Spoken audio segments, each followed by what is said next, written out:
Today we come to you to talk about the topic of the illusion of censorship. Basically what it means is that in this day and age, the information age, which can be defined as the age in which information is the most widely used and most valuable commodity, and there are more jobs that have to do with information now than there have ever been, and there is more information that is available and accessible to you now than has ever been before. However, in the concept of information and censorship, especially censorship by key stakeholders such as government and the private sector, major corporations in the private sector, we come to understand that there might, though the information is mostly available and we have the technology to access this information, there may be restrictions in terms of our access to this information. And this is the concept of censorship defined. And so the question that we pose to you today is does government still have a large control over the censorship and over the information that is available to the public today, or have advancements in technology made it such that we have the power and that the general public has more access and can access any kind of information that they want, and that availability and access is not privy to government any longer? In order to understand this concept, we have to put censorship into context, and we have to give you the history of censorship. But before we do that, let us give you the definition. Censorship is the suppression of speech, public communication, or other information which may be considered objectionable, harmful, sensitive, politically incorrect, or inconvenient as determined by governments, media outlets, authorities, or other groups or institutions. The history of censorship is a long and complicated history. However, we can take it all the way back to the ancient Greece, in which the earliest philosophers had declared that information and knowledge should be free to all who can access it. Yet, throughout history, governments have always negated to follow this philosophy, as they would like to forward their own ideologies and propaganda. We can see it in all kinds of dictatorships, totalitarian dictatorships, etc. And we can always see it where one party is trying to expand their rule and their reign and forward their own ideology and destroy anything else that stands in their way. An example would be Nazis burning books so that their information and their propaganda reigns supreme. So this is one concept of censorship, and these are the cons of censorship. However, we must understand that there are pros of censorship, and there are reasons for which censorship is used to the betterment of society. And the reasons why government and other institutions use censorship as a tool to protect in order to instead of controlling. And when we see that governments use censorship to protect information. So information that could be harmful to citizens is usually censored. And as the definition had said, information that is objectionable, that is harmful or violent, is always kept away because it needs to protect the masses and the greater public. Another pro of censorship is that it protects vulnerable populations. The populations in question would be the youngest of our population, which are children.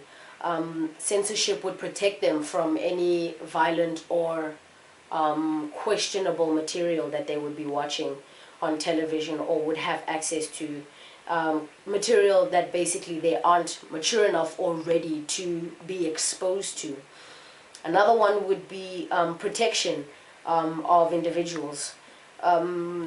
Case in point, if the information is about a particular person and that information being released would bring that person to harm, the censorship of this information would protect these individuals. An example would be any kind of military secret that would involve civilians if that military secret were to be released, those civilians would come into harm due to the enemies of these armies that are involved, or the country that would be involved. To understand this topic, we need to understand advancements in technology and put them into context as well. And so we need to understand how unauthorized information can be accessed despite any blockages that have been set up, and understand that despite attempts by certain institutions and governments who try to censor this information, we can still access it using certain technology, such as, for instance, the dark web, which is probably 99% of the internet as it exists today, is inaccessible by regular computers. However, if you had the technology and you had the means, you could you could access whatever information is available on the dark web, and through that, you could access any unauthorized information. Obi, am I factually correct? This is true, because 80% of the time, once you are in the dark web, you cannot be tracked due to hidden IP numbers and force-closed VPNs, meaning that through tracking, you cannot find anything hidden within the dark web once it has entered the dark web. I see. South African history has been littered with censorship that has been used in different kinds of ways. During apartheid, censorship was used in a way that benefited the government and was used to the detriment of the general public. It was used in such a way that the propaganda would show the apartheid government to be superior and to be the kind of government that benefited everybody. However, we do know that this was not the case. Yet in post-democratic South Africa, we can see that censorship has been used for both positive and negative things.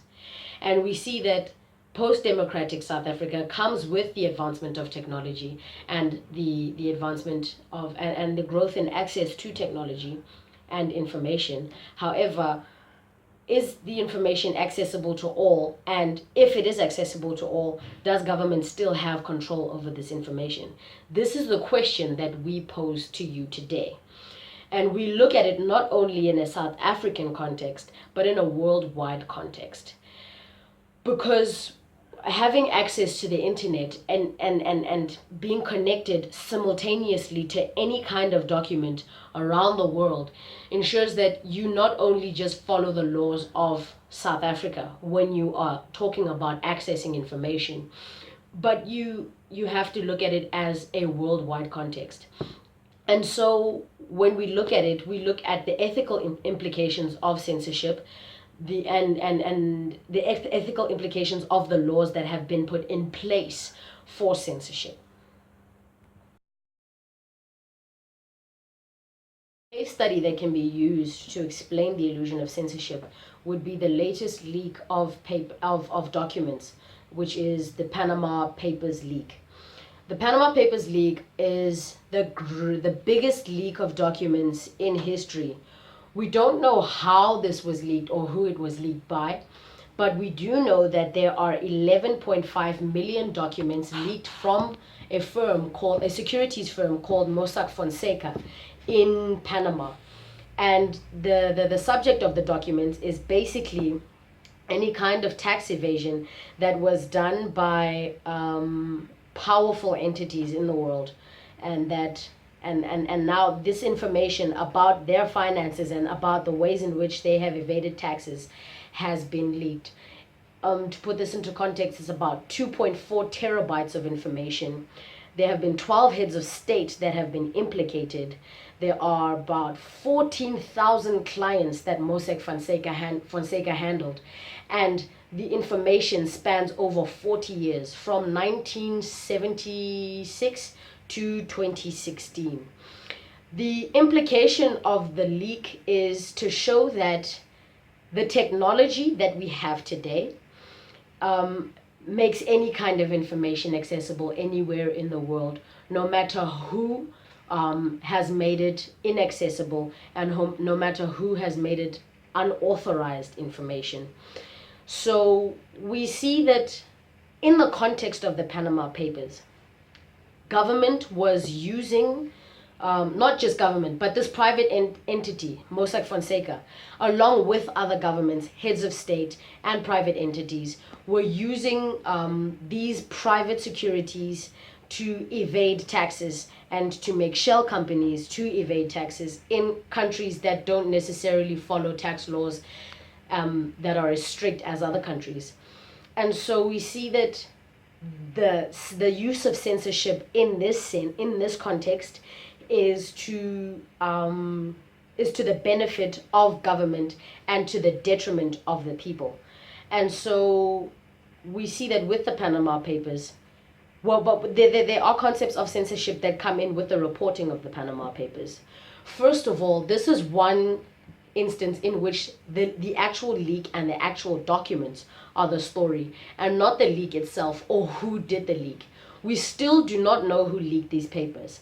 But if you compare it to other instances such as WikiLeaks or the NSA leaks, the NSA spy tapes, we see that Edward Snowden's capture or potential capture became the story and not the subject of the actual leaks. And we also see that with WikiLeaks, Julian Assange became the story and his potential capture instead of the actual CIA cables that he had released.